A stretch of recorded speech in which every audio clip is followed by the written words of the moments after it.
That kind of results in people leaving really overwhelmed and not really sure what to do once they actually hit the floor in their day-to-day jobs. Hey, I'm Jeremy with Northwest. We're continuing our series on helping you better your customer service. And today we're talking training. I'm sitting down with one of our trainers, Taylor.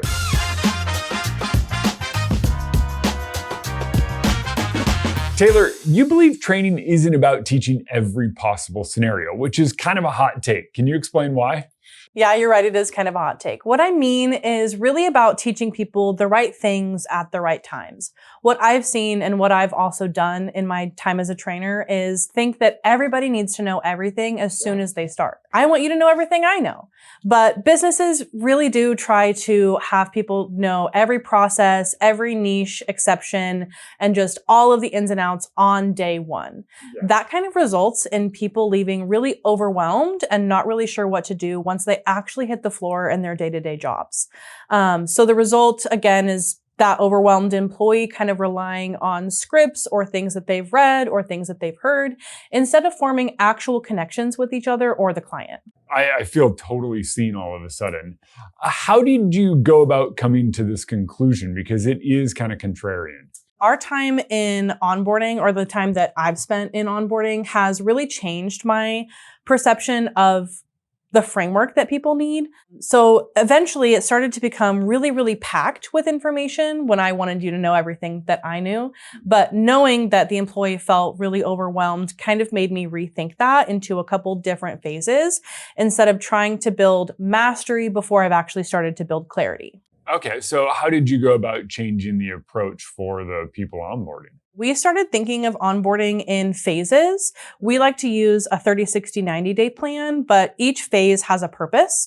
So first we want to start on building clarity. The next thing we want to do is build capability. And the last phase is actually building ownership. That way there's an end goal for each of those phases so that you as an employee know kind of what your actionable tasks are, you know what the outcome is, you know what your goals are, and each phase builds on each other. So can you dive into it a little more? Like how do you know someone's ready to move on to the next phase? Let's just go clarity to then building the capacity. So when you have those three phases, I can see that you as an employee are actually gaining confidence faster. You're understanding your key responsibilities a little bit quicker. You're asking the right questions and you are taking your learning objectives and putting them into your role instead of just regurgitating what I'm telling you. And then eventually as an employee, I can see that you're starting to take on that ownership as we get to the last phase, where you're asking the right questions, but you're also doing the right things on the day-to-day. And I can see that you're telling the clients the right answers, giving them the right information, using your resources the right way. And you're actually relying on me less instead of asking me questions all day. Every day, you're kind of taking it on your own.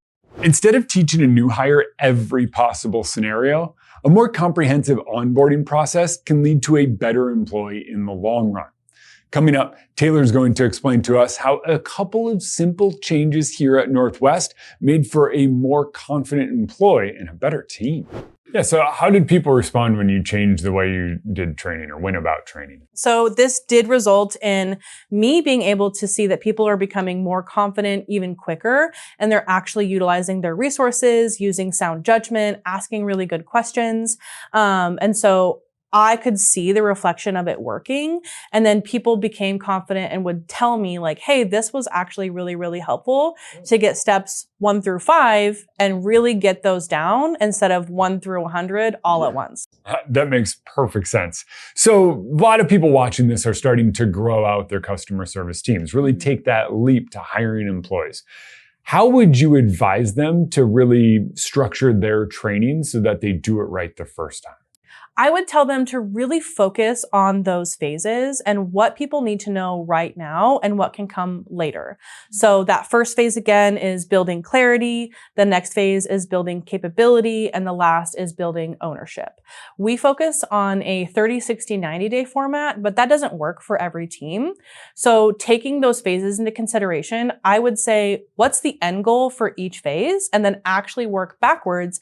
And that gives you those actionable tasks that your employees and you can work through together to make sure that everyone stays on the same page. It doesn't really end there. I would also say to keep up with development and check-ins so that nothing gets lost along the way, since we hope that people have tenure for a long time. That's a good thing to do, is keep those employees. Yeah. Taylor, thank you so much for taking the time. Hey, training is a wild ride. If you have anything that's a bit counterintuitive or a bit against the grain that you do, let us know about it down in the comments below.